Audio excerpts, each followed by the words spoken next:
नमस्कार मंडळी, सर्वांना श्री स्वामी समर्थ.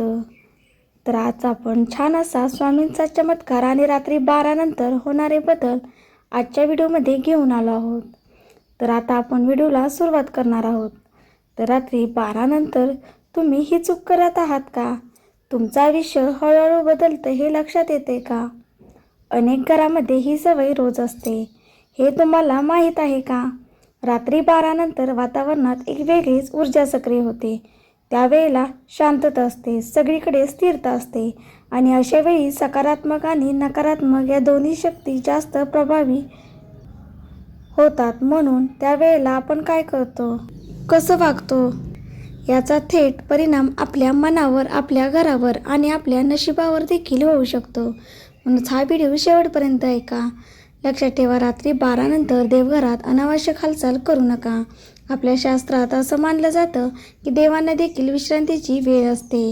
दिवसभर आपण पूजा करतो, प्रार्थना करतो, पण रात्री ही वेळ शांततेची असते.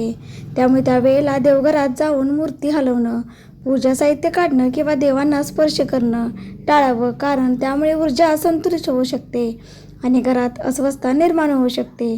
काही जणांना सवय असते रात्री उशिरा देवघर आवरायचं किंवा साफ करायचं, पण ही सवय हळूहळू बदलायला हवी, कारण देवघर म्हणजे एक जागा नाही, तर ते आपल्या घराची सकारात्मक ऊर्जा असलेली जागा असते आणि त्या जागेला योग्य वेळेला विश्रांती मिळणं खूप गरजेचं असतं.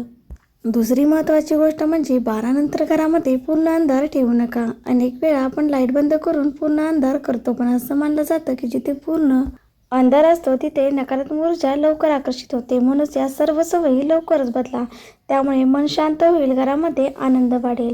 तर तुम्हाला आजचा व्हिडिओ कसा वाटला नक्की कमेंटमध्ये सांगा. कमेंटमध्ये श्री स्वामी समर्थ लिहायला विसरू नका. धन्यवाद.